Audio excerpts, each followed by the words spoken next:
Good morning, students. As you know that we were doing clauses.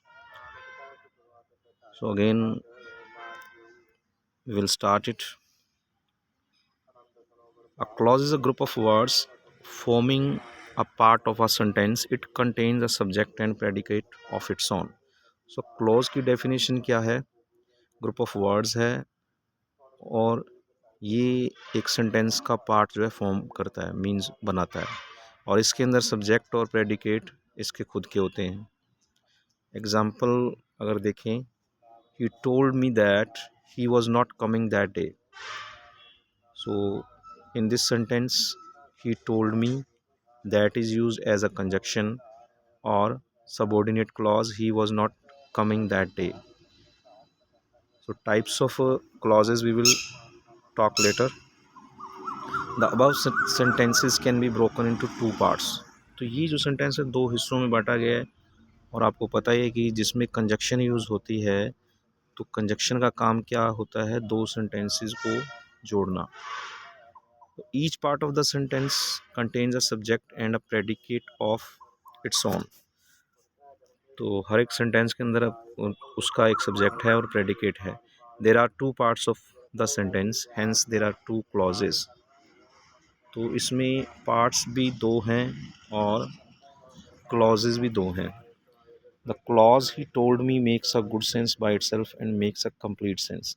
He told me जो है वो एक complete sense देता है हमें, और इसे हम प्रिंसिपल क्लॉज कहते हैं. This is called principal clause और main clause.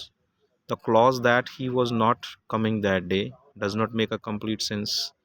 So it depends on the main clause for its complete sense. अपने मीनिंग के लिए इसे मेन क्लॉज पर डिपेंड रहना पड़ता है. Therefore it is called a dependent clause और सबऑर्डिनेट क्लॉज. तो इसे डिपेंडेंट क्लॉज या फिर सबऑर्डिनेट क्लॉज कहते हैं. A subordinate clause can be three kinds, can be of three kinds. तो तीन तरह की हो सकती है: नाउन क्लॉज, एडजेक्टिव क्लॉज और relative clause. Adverb clause.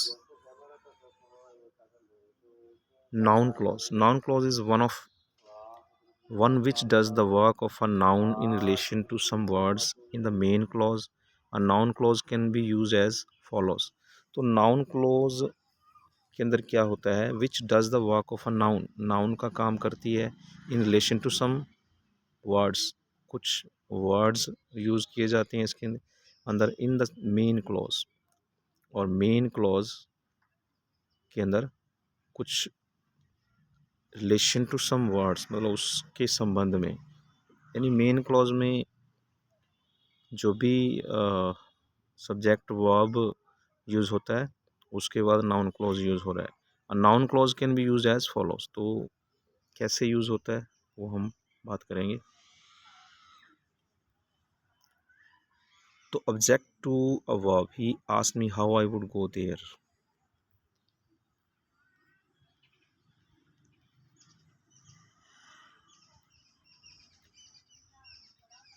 Object to a verb मतलब वर्ब के ऑब्जेक्ट के रूप में. He asked me how I would go there.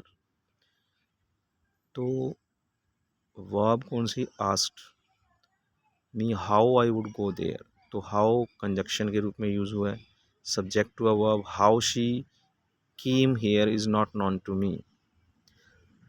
Object to participle, seeing that he was going there I joined him. तो ये example दिए गए हैं.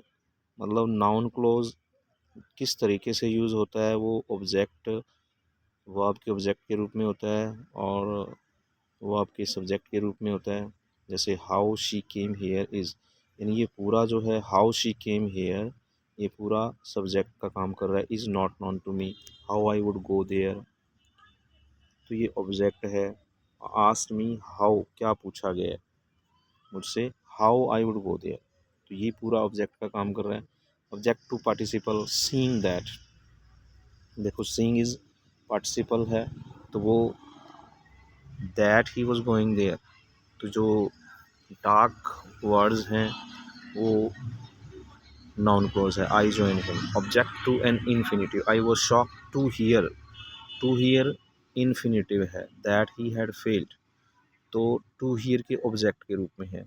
Object to a preposition, preposition के ऑब्जेक्ट के रूप में। Please listen to what, to के बाद में जो वट यूज़ हुआ है वो ऑब्जेक्ट का काम कर रहा है, what he is saying. So noun close in this way it is used.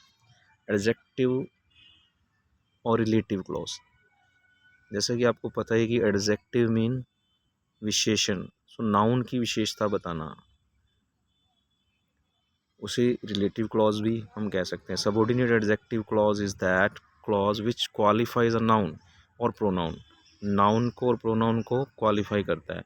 Used in the main clause में यूज होता है। It does the work of an adjective in relation to some work in the main clause, कोई काम है या कोई word है ऐसा मेन क्लॉज में, उसकी विशेषता बताता है, उसको क्वालिफाई करता है। एग्जाम्पल जो है, he is the man who had won the first prize. देखिए हु जो यूज़ हुआ है एज अ एडजेक्टिव यूज़ हो रहा है। The house where he lived has been renovated, house की और मैन की जो है विशेषता बताई गई है, तो हु कंजक्शन यूज़ कर रहे हैं, वेयर हम यूज़ कर रहे हैं, तो ये एडजेक्टिव क्लॉज के रूप में यूज़ हुआ है। Connectors use that, who, which, where, whom, these are adjective clauses. Adverb clause, an adverb clause does the work of an adverb in relation to some word in the main clause.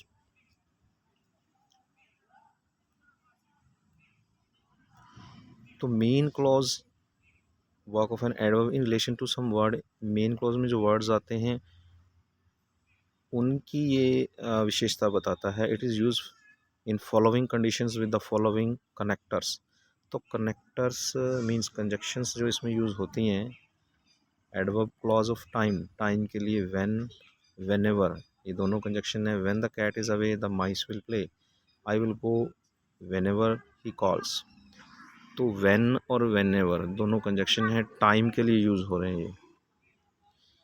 Connectors when, whenever, till, until, before, after, since, while, as soon as, no sooner than, so long as, ये conjunctions हैं।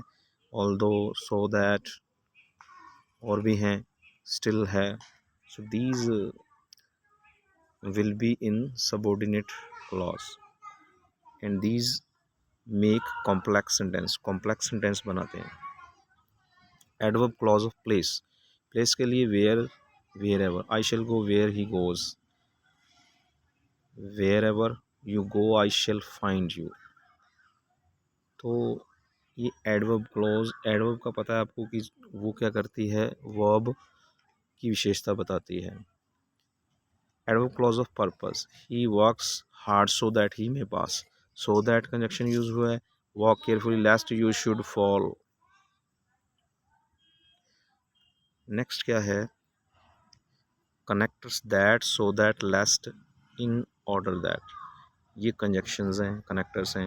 Adverb clause of reason, तो reason के लिए he failed because he did not work hard, because का use कर दिया गया। As he is week he set down to rest, as का यूज़ किया गया कंजक्शन के रूप में। तो ये एडवर्ब ऑफ रीज़न है। एडवर्ब क्लॉज ऑफ मैनर, तो मैनर मीन क्या होता है, किसी एक्शन को करने का तरीका है। How we do, as you sow so shall you reap, तो सो यहाँ पे यूज़ हुआ है, तो ये मैनर को बताता है। He behaved as if he is mad, तो बिहेव कैसे किया है, उसने बिहेव ऐसे किया जैसे कि वो एक मैड है। Connectors as, so as, if, as though, ये मैनर को शो करते हैं। Adverb clause of extent, as far as I know, extent mean क्या होता है, लिमिट, काफ़ी मीन एक्सटेंट मीन होता है फैलना, जैसे long we can say. As for, as far as I know he will help you, तो एज फार एज का यूज़ कर दिया। Nobody can harm you so far as you are here, so far as का use कर दिया है। So far as and so far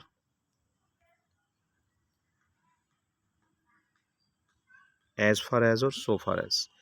adverb clause of condition, condition में if है, provided, provided and condition if जो है, if you work hard you will get good marks, I shall let you go provided you speak the truth. Connectors इसमें if, unless, provided, in case.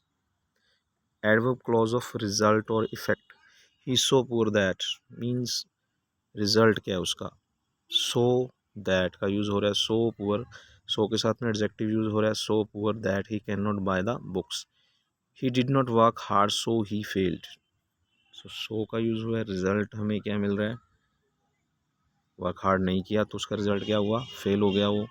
और poor इतना है, उसका result क्या हुआ, effect क्या हो रहा है, he can not buy the books.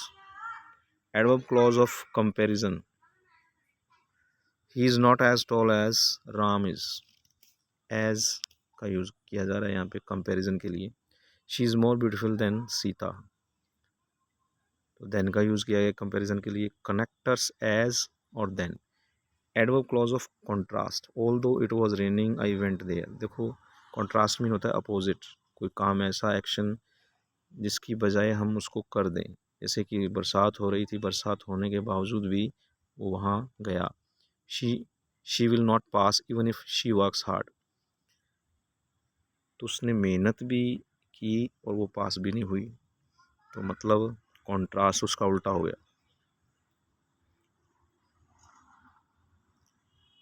Connectors क्या यूज हुए, दो, ऑल दो, इवन इफ, हाउ एवर।